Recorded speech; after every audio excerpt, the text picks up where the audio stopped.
Código Civil. Título 8º. Dos títulos de crédito. Capítulo I. Disposições gerais. Artigo 887. O título de crédito, documento necessário ao exercício do direito literal e autônomo nele contido, somente produz efeito quando preencha os requisitos da lei. Artigo 888. A omissão de qualquer requisito legal, que tire ao escrito a sua validade como título de crédito, não implica a invalidade do negócio jurídico que lhe deu origem. Artigo 889. Deve o título de crédito conter a data da emissão, a indicação precisa dos direitos que confere, e a assinatura do emitente. Primeiro é à vista o título de crédito que não contém a indicação de vencimento. Segundo, considera-se lugar de emissão e de pagamento, quando não indicado no título, o domicílio do emitente. Terceiro, o título poderá ser emitido a partir dos caracteres criados em computador ou meio técnico equivalente e que constem da escrituração do emitente, observados os requisitos mínimos previstos neste artigo. Artigo 890. Consideram-se não escritas no título a cláusula de juros, a proibitiva de endosso, a excludente de responsabilidade pelo pagamento ou por despesas, a que dispensa a observância de termos e formalidade prescritas, e a que, além dos limites fixados em lei, exclua ou restrinja direitos e obrigações. Artigo 891. O título de crédito, incompleto ao tempo da emissão, deve ser preenchido de conformidade com os ajustes realizados. Parágrafo único. O descumprimento dos ajustes previstos neste artigo pelos que deles participaram, não constitui motivo de oposição ao terceiro portador, salvo se este, ao adquirir o título, tiver agido de má-fé. Artigo 892. Aquele que, sem ter poderes, ou excedendo os que tem, lança a sua assinatura em título de crédito, como mandatário ou representante de outrem, fica pessoalmente obrigado, e, pagando o título, tem ele os mesmos direitos que teria o suposto mandante ou representado. Artigo 893. A transferência do título de crédito implica a de todos os direitos que lhe são inerentes. Artigo 894. O portador de título representativo de mercadoria tem o direito de transferi-lo, de conformidade com as normas que regulam a sua circulação, ou de receber aquela independentemente de quaisquer formalidades, além da entrega do título devidamente quitado.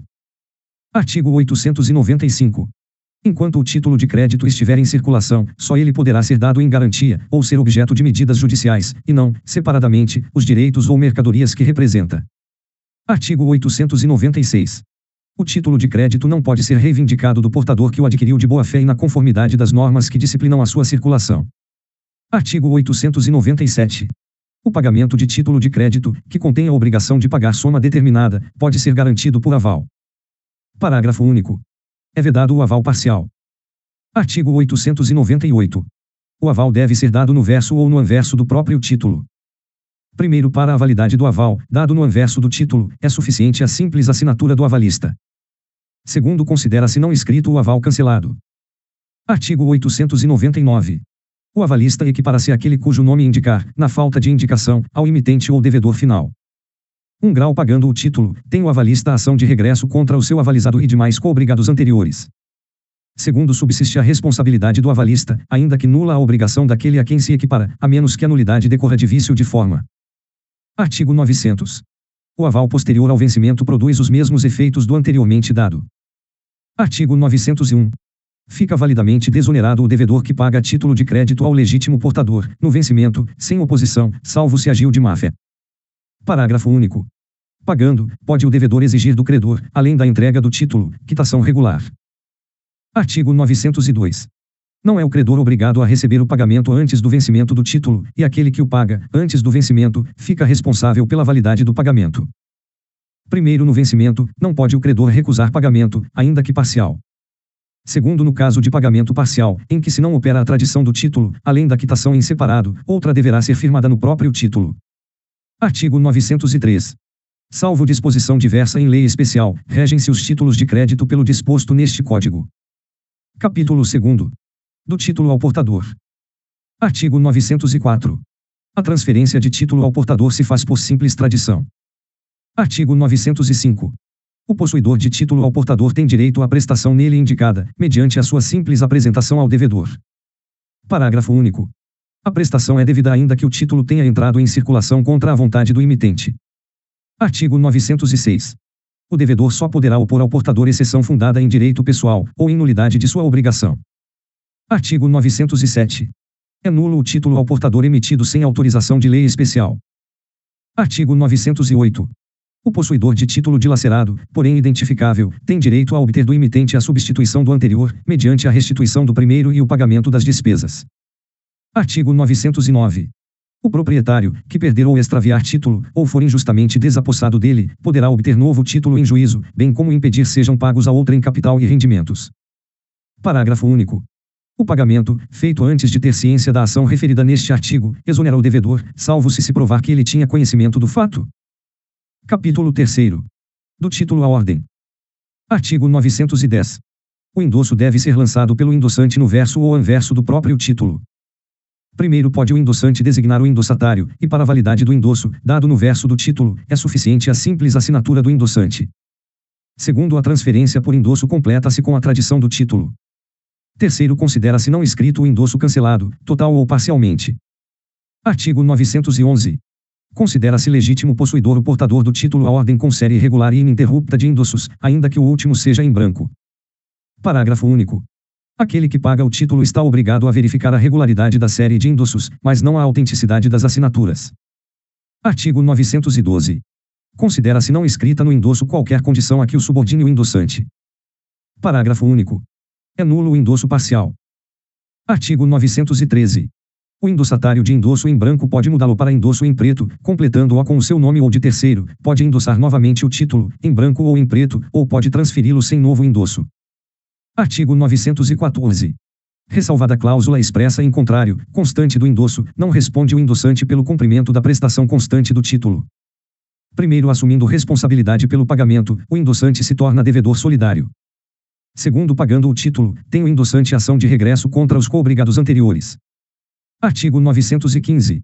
O devedor, além das exceções fundadas nas relações pessoais que tiver com o portador, só poderá opor a este as exceções relativas à forma do título e ao seu conteúdo literal, à falsidade da própria assinatura, a defeito de capacidade ou de representação no momento da subscrição, e à falta de requisito necessário ao exercício da ação.